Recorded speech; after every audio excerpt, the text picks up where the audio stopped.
Les bénédictions sont transmises par l'Église de Dieu. Genèse 27, versets 1 à 30. Isaac devenait vieux et ses yeux s'étaient affaiblis au point qu'il ne voyait plus.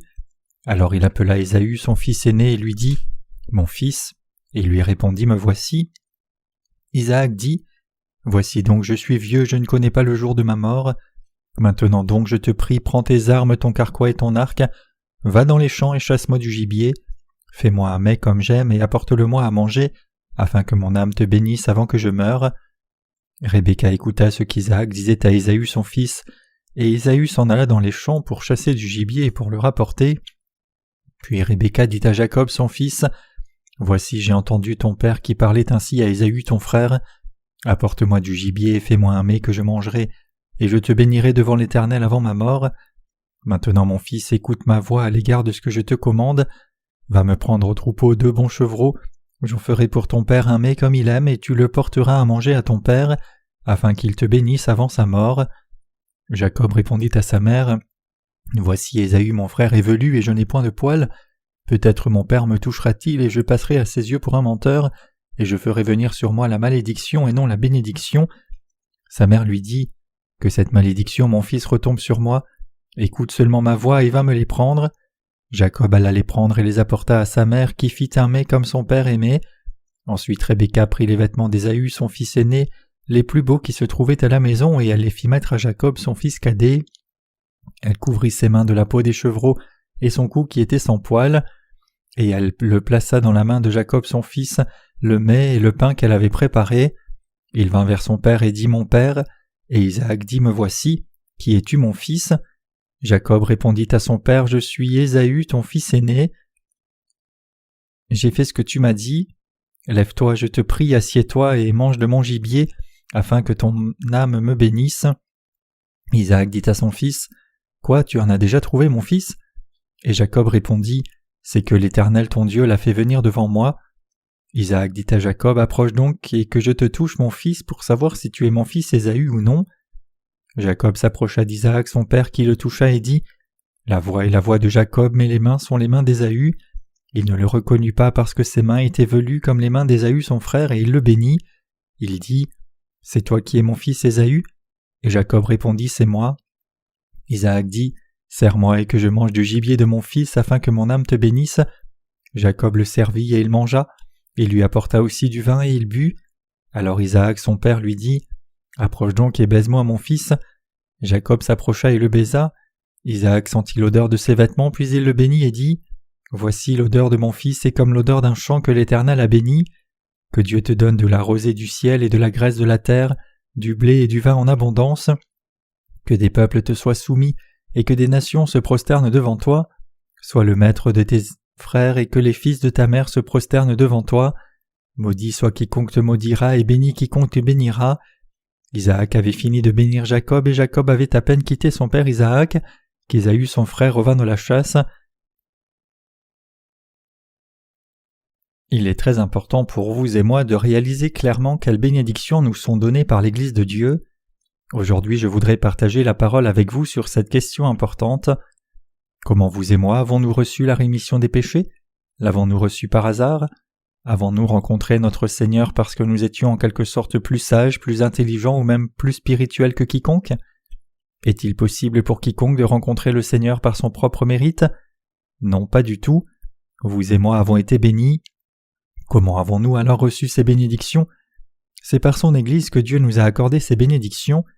Nous devons réaliser ici que nous n'avons pas trouvé Dieu par nos propres efforts, c'est plutôt par son Église que Dieu travaille, et c'est par son Église que Dieu bénit les gens. Toute Église qui n'est pas approuvée par Dieu est inutile, peu importe combien de telles Églises existent. Si l'Église authentique de Dieu n'était pas sur cette planète, alors personne dans ce monde n'aurait été capable de recevoir les bénédictions de Dieu. C'est parce que Dieu a clairement établi son Église comme la voie par laquelle il accorde ses bénédictions.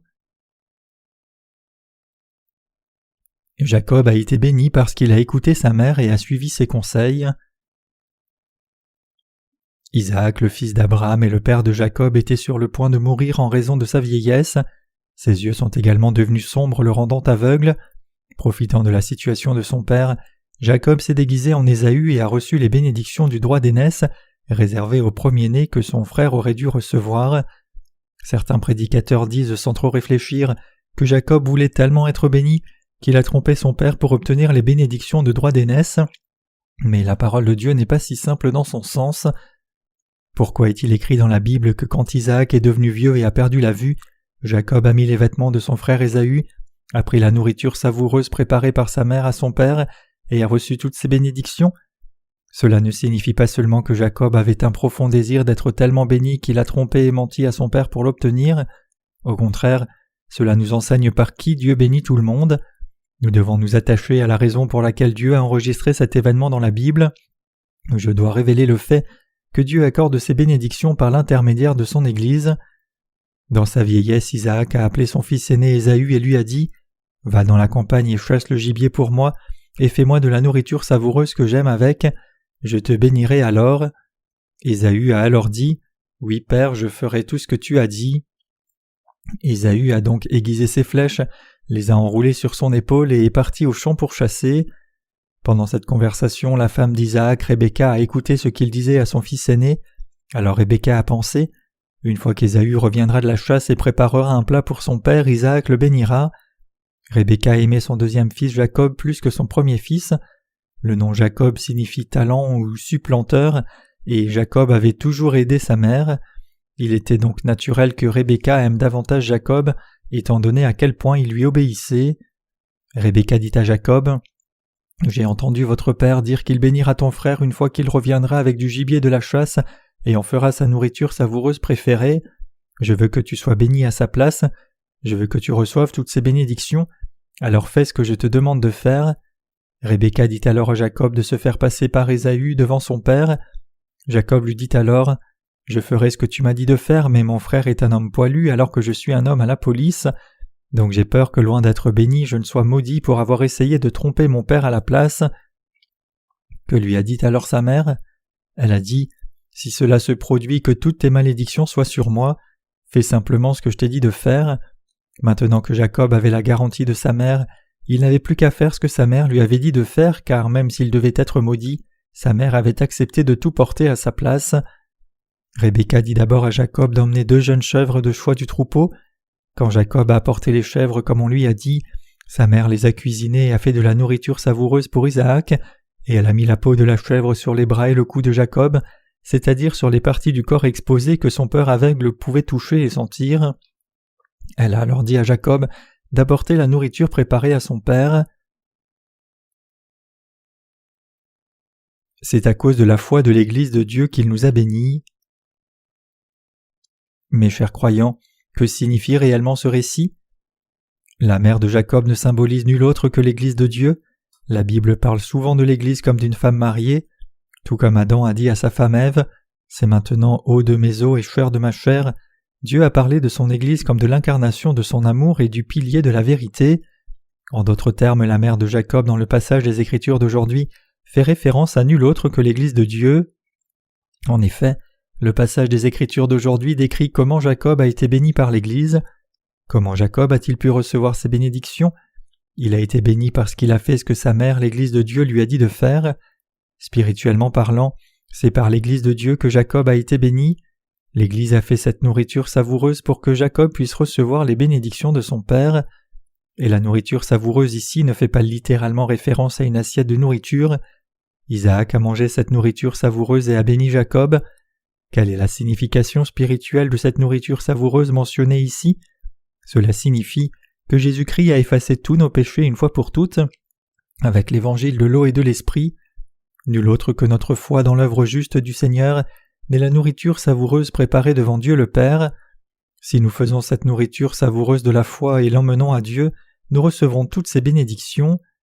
Cependant, n'importe qui ne peut pas faire cette nourriture savoureuse qui peut plaire à Dieu. Bien qu'il y ait d'innombrables églises dans ce monde, peu d'églises enseignent réellement le mystère du salut qui permet de recevoir la rémission des péchés par l'évangile de l'eau et de l'esprit. En d'autres termes, seule l'Église juste de Dieu peut faire cette nourriture savoureuse de foi et de salut. Vous devez saisir cette vérité, que ce n'est pas quelque chose que n'importe quelle Église peut faire. Seule l'Église de Dieu peut enseigner aux gens comment ils peuvent recevoir la rémission des péchés par l'évangile de l'eau et de l'esprit, et seule l'Église de Dieu peut leur permettre de recevoir des bénédictions en fabriquant correctement cette nourriture savoureuse et en l'offrant à Dieu. À moins que ce ne soit l'Église de Dieu, aucune Église ne peut enseigner à une âme le moyen de recevoir la rémission des péchés. Spirituellement parlant, l'Église de Dieu est l'épouse de Christ. Aucune Église ne peut répandre les bénédictions de la rémission des péchés aux gens de ce monde, à moins qu'elle ne soit une Église qui croit dans la justice du Seigneur et la sert absolument. Ce n'est que par l'Église juste de Dieu que vous pouvez recevoir les bénédictions de Dieu. Vous devez vous en rendre compte. Vous devez aussi réaliser à quel point le ministère de l'Église de Dieu est important. Sans le ministère de l'Évangile effectué dans l'Église de Dieu, personne ne peut recevoir de bénédiction. Pensez-y, sans l'Église de Dieu, comment aurions-nous pu recevoir les bénédictions du salut? En réalité, Jacob était un homme profondément imparfait avec de nombreux défauts. Comment un homme aussi faible a-t-il pu être béni? Même s'il a fait de son mieux, comment pouvait-il recevoir des bénédictions? Les bénédictions ne peuvent pas être reçues quand Dieu ne les a pas données. Pourtant, Jacob était encore béni parce qu'il obéissait à sa mère, c'est-à-dire qu'il obéissait à l'Église de Dieu. Comment les gens sont-ils bénis par Dieu? Dans le passage des Écritures d'aujourd'hui, Dieu nous enseigne une vérité profonde. Il nous enseigne la vérité que nous ne sommes bénis que par son Église. Souvenez-vous clairement de cet enseignement important. Sans l'Église de Dieu, nous ne pourrons jamais recevoir les bénédictions de la rémission des péchés. Sans l'Église, il est absolument impossible de recevoir des bénédictions. Par qui Dieu nous donne-t-il les bénédictions de la fertilité céleste et terrestre? Ce n'est autre que par son Église. Peu importe à quel point vous travaillez dur dans ce monde et combien vous aspirez à recevoir des bénédictions, vous ne pouvez jamais recevoir ces bénédictions à moins de compter sur l'Église de Dieu. Le passage des Écritures d'aujourd'hui nous révèle que Dieu ne nous bénit que par son Église. Vous devez réaliser ici que Dieu a écrit le passage des Écritures d'aujourd'hui dans le chapitre 27 de la Genèse pour nous montrer comment on est béni, c'est-à-dire pour révéler que vous êtes bénis par l'Église de Dieu. Mes chers croyants, connaissez-vous l'Église de Dieu? Vous et moi devons être capables de reconnaître correctement l'Église de Dieu. Si vous ne reconnaissez pas l'Église de Dieu et dites simplement « J'ai reçu la rémission des péchés, alors je voudrais simplement continuer à vivre selon le cours de ce monde », alors la rémission des péchés que vous avez reçue sera vaine.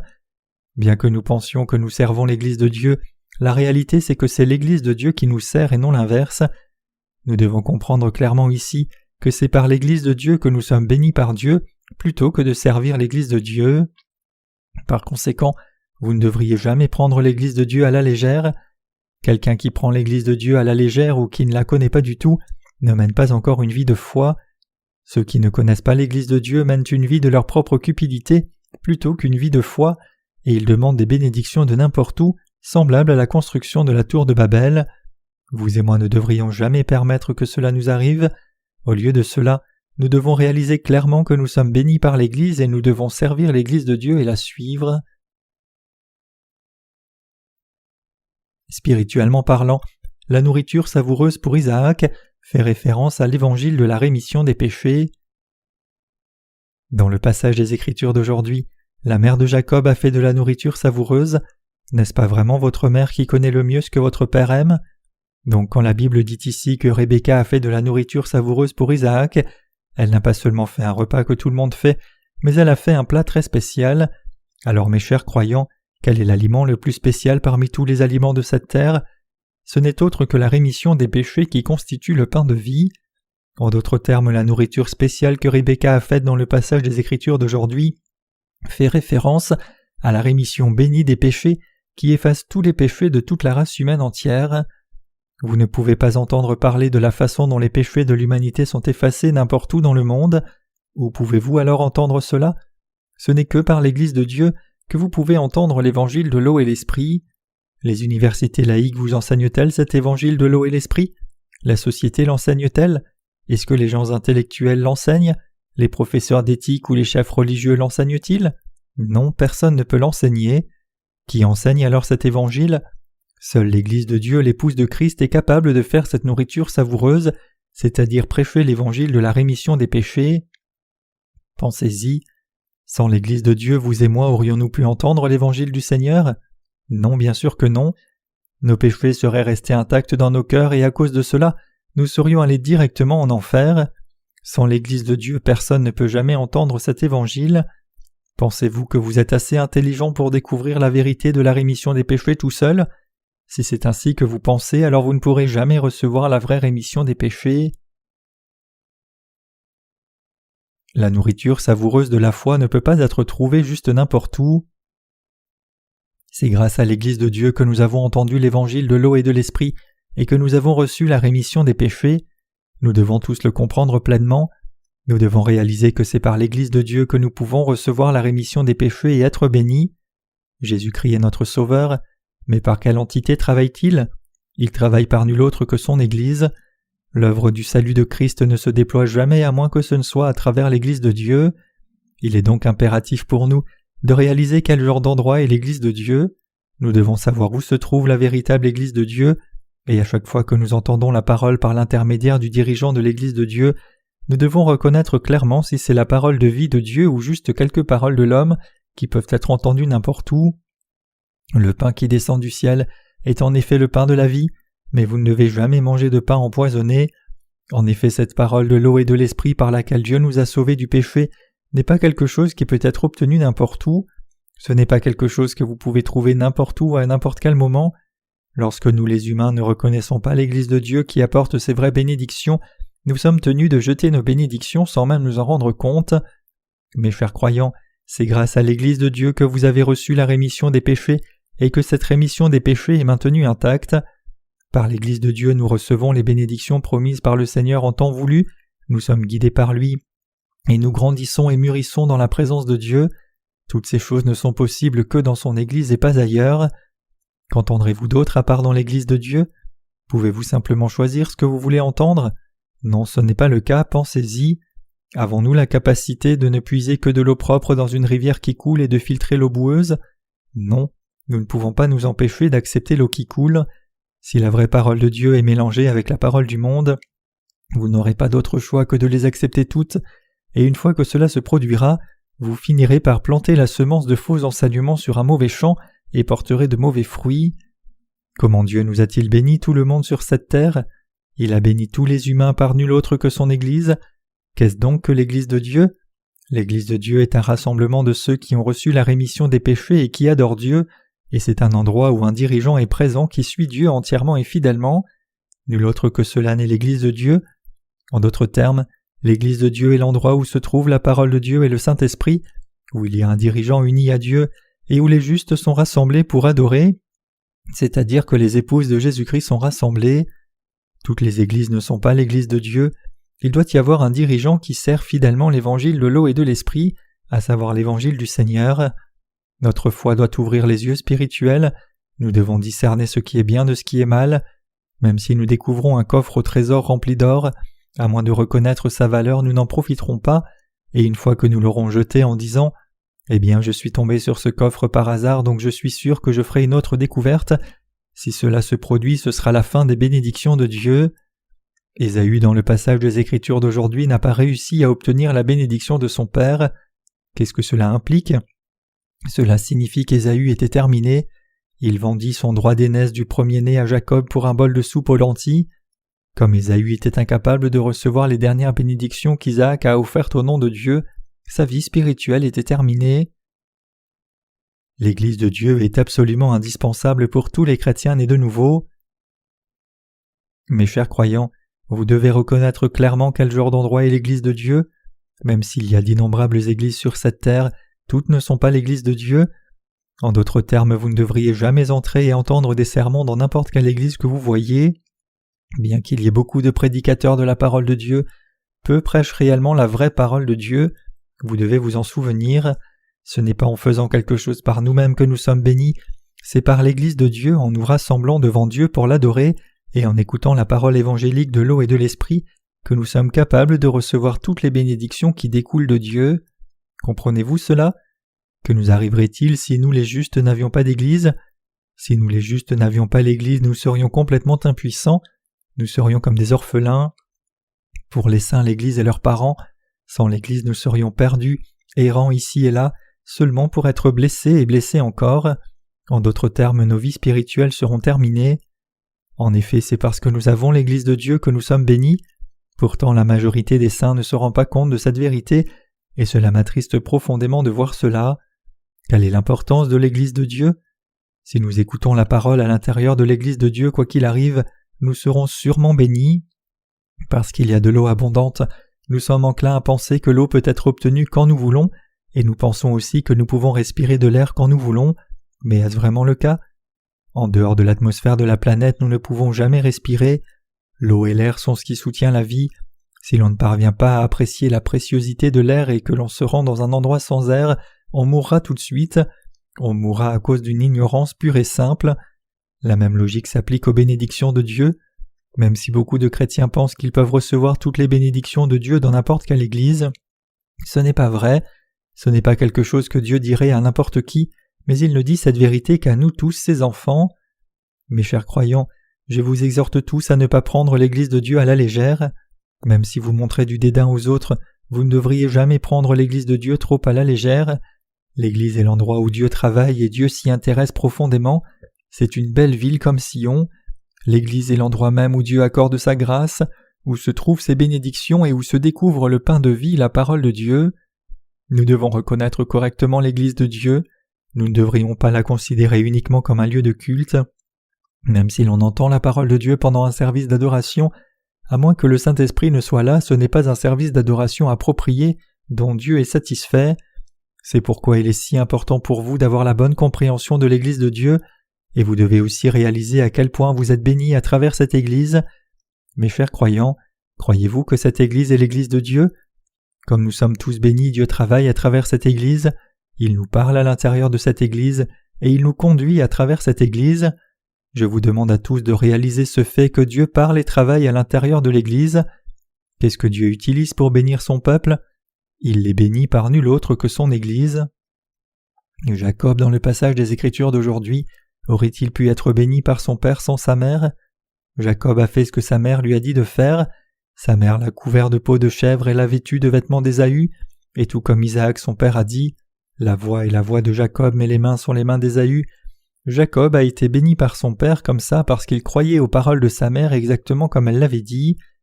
C'est Rebecca sa mère qui a apporté des bénédictions à Jacob. Qu'en est-il de vous et moi alors? Qui nous a donné la foi que nous sommes le peuple de Dieu? C'est l'Église de Dieu qui vous a relayé cette foi. Tout comme Jacob a été béni en faisant ce que sa mère lui a dit de faire, nous sommes aussi bénis si nous faisons ce que l'Église de Dieu nous demande de faire. L'Église de Dieu est un endroit merveilleux.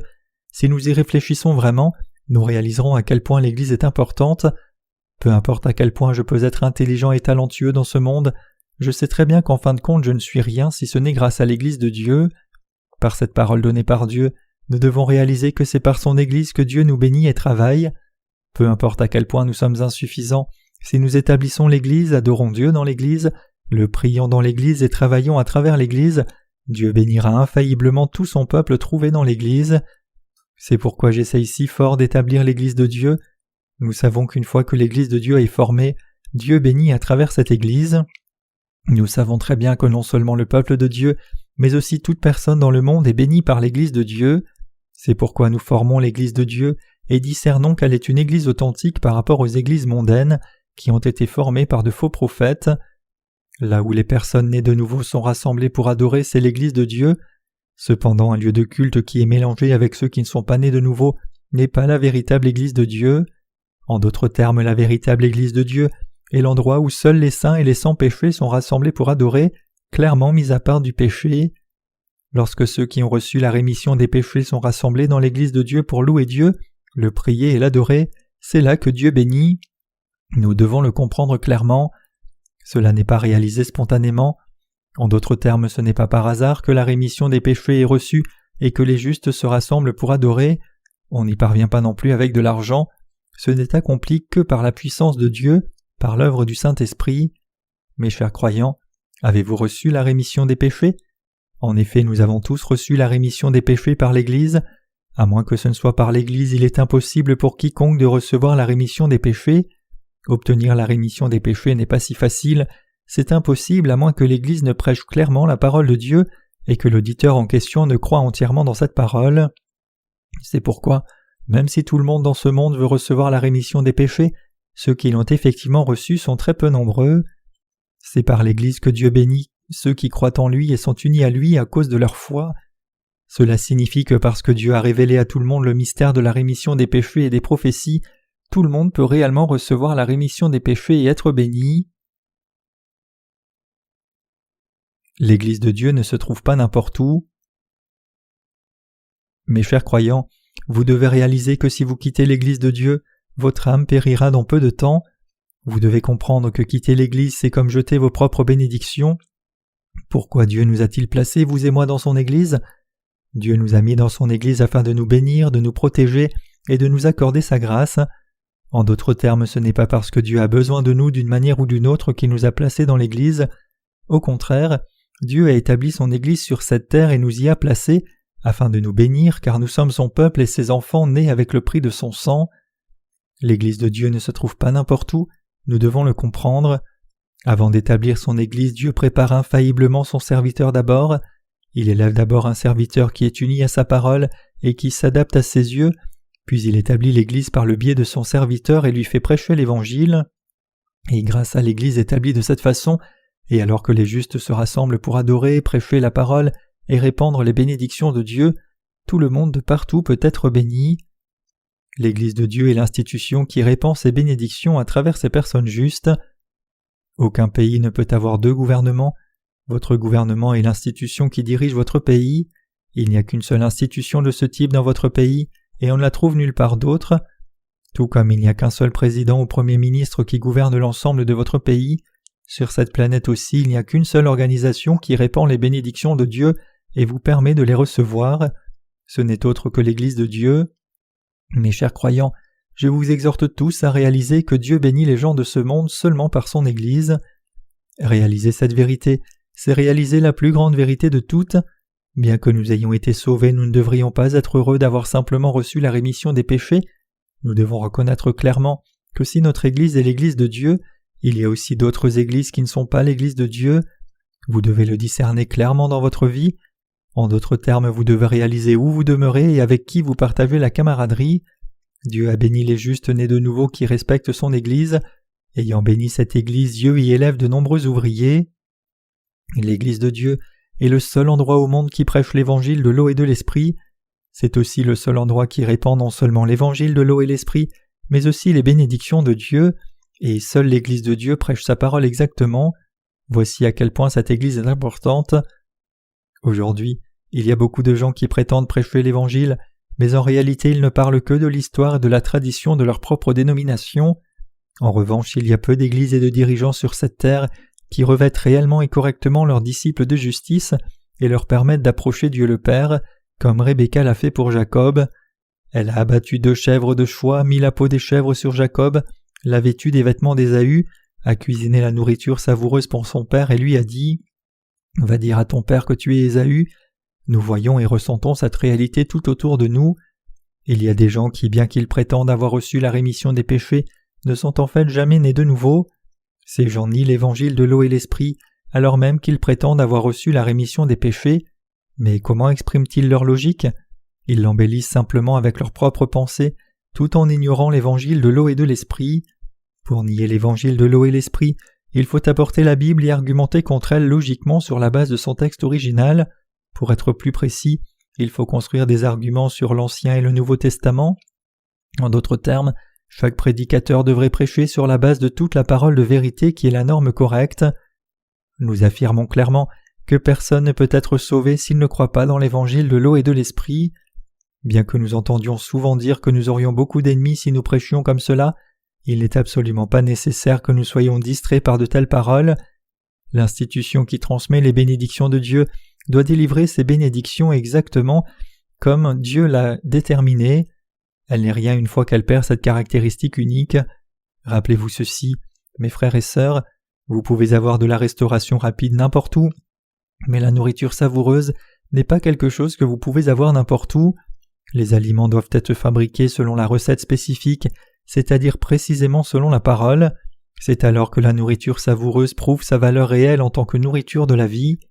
C'est quand nous répandons les bénédictions de Dieu selon sa parole que notre fontaine devient la merveilleuse fontaine de la vie éternelle, et quiconque en boit n'a plus jamais soif. Mes chers croyants, connaissez-vous l'Église de Dieu ? Pour mener une vie de foi appropriée, vous devez d'abord connaître l'Église. Essayer de mener une vie de foi sans connaître l'Église de Dieu, c'est comme prendre les 2/3 des bénédictions données par Dieu. En revanche, si vous menez votre vie de foi avec la bonne compréhension de l'Église de Dieu, alors vous pourrez recevoir toutes ces bénédictions. Chaque bénédiction est transmise par l'Église de Dieu. Chérir l'Église de Dieu, c'est aimer Dieu lui-même, et servir l'Évangile, c'est servir Dieu. C'est vrai. Nous n'essayons absolument pas d'établir une autre dénomination, nous n'essayons pas non plus de construire une immense Église. Loin de là, notre but est de prêcher la vérité immuable de Dieu à jamais à travers son Église. La vraie parole de Dieu nous a fait savoir que chacun dans le monde reçoit les bénédictions de Dieu par son Église. Cette vérité est immuable à jamais. Je vous demande donc à tous de croire dans cette vérité, de connaître l'Église et de suivre le Seigneur en conséquence. Et j'espère et je prie pour que vous receviez tous toutes les vraies bénédictions de Dieu en obéissant à cette vérité.